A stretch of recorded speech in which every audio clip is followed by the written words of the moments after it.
안녕하세요. 오늘은 E.H. 카의 역사란 무엇인가 나눠보려 합니다. 굉장히 유명한 책인데요. 놀랍게도 좀 전문가라고 하시는 분들조차도 이 책의 주제에 대해서는 잘 말씀해주고 있지 않습니다. 무슨 얘기냐면 E.H. 카 역사란 무엇인가 이 책에 대해서 사실로서의 역사를 거부하고 기록으로서의 역사를 강조해서 주장했다. 이 부분만 얘기를 하고요. 그러면 이제 그 기록으로서의 역사를 이 E.H. 카라는 역사가가 왜 강조해서 말했는지에 대해서의 그 책의 그 쓴 목적과 의도는 나와 있질 않은 경우가 굉장히 많아요. 그래서 좀 개인적으로 약간 좀 충격을 받았었는데, 일단 기본 배경 지식에 관한 내용을 좀 말씀을 드리고 설명 들어가도록 하겠습니다. 우리가 역사라는 것을 말할 때 사실로서의 역사, 그리고 기록으로서의 역사, 이 두 가지를 말하게 되는데요. 사실로서의 역사는 말 그대로 실제 일어난 팩트, 순수한 사실 그 자체를 말합니다. 어떤 사람의 서술을 거치지 않고 원래 있는 그 역사, 그 자체를 말해요.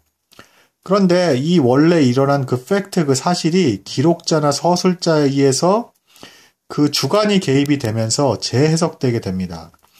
그래서 만약에 어떤 역사가가 예를 들면 우리 삼국지가 아주 유명하죠.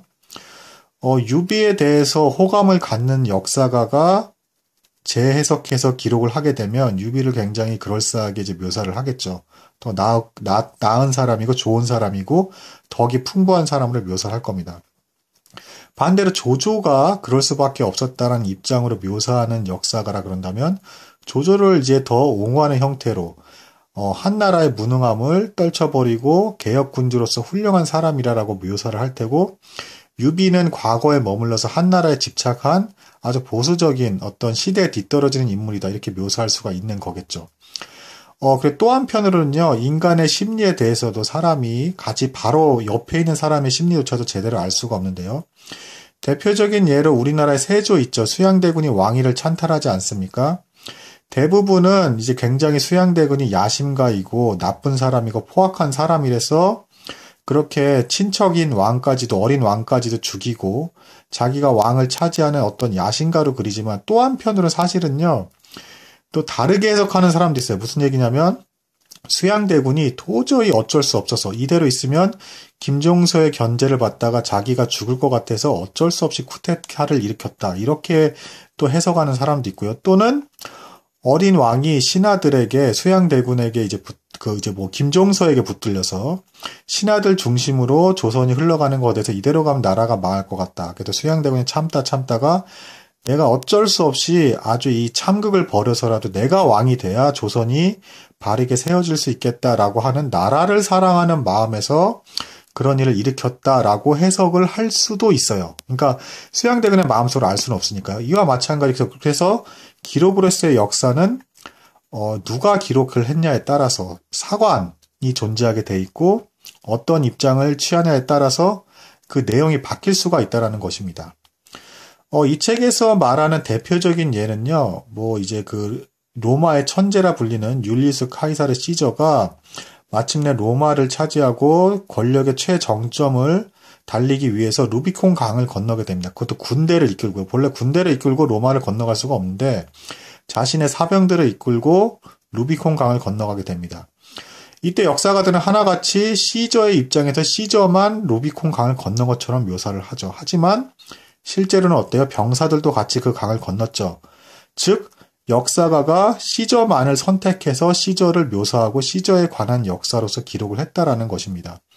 그러니까 역사가가 누구냐에 따라서 같은 사건에 대해서도 다른 인물을 선택할 수가 있는 거고, 그 인물의 입장에서 서술할 수도 있다라는 것이죠. 근데 그럼 이제부터가 핵심인데요.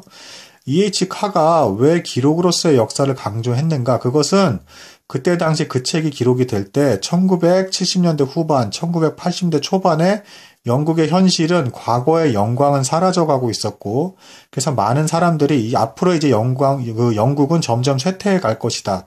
영국의 황금 시대는 끝난 것 같다라는 비관적인 전망을 내놓으면서 굉장히 우울한 분위기에 젖어 있었습니다. 그때 E.H. 카가 역사가 이렇게 재해석될 수 있듯이 지금은 굉장히 비관적으로 보이지만 우리가 긍정적으로 바라볼 부분들도 있다. 그리고 또 E.H. 카가 말했던 부분 중에 한 가지가 있는데요.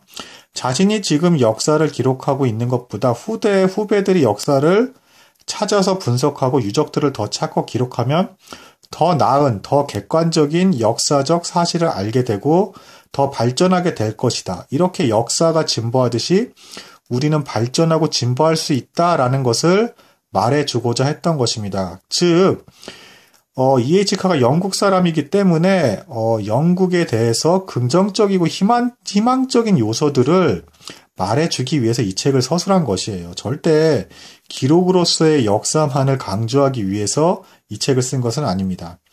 이 책에 아주 유명한 표현이 있죠. 역사란 과거와 현재의 끊임없는 대화. 기록으로서의 역사라 해서 E.H. 카가 마치 그 역사가가 자기 마음대로 소설 쓰듯이 마음대로 막 바꿔가지고 주제와 교훈을 강조하기 위해서 이렇게 바꾸는 것을 절대 동의한 것은 아니고요. 계속해서 끊임없이 과거와 현재의 끊임없는 대화를 이루어갈 때 더 객관적인 역사에 가깝게 도달할 수 있다, 접근할 수 있다라는 입장을 취한 것입니다. 그걸 발전으로 본 것이죠.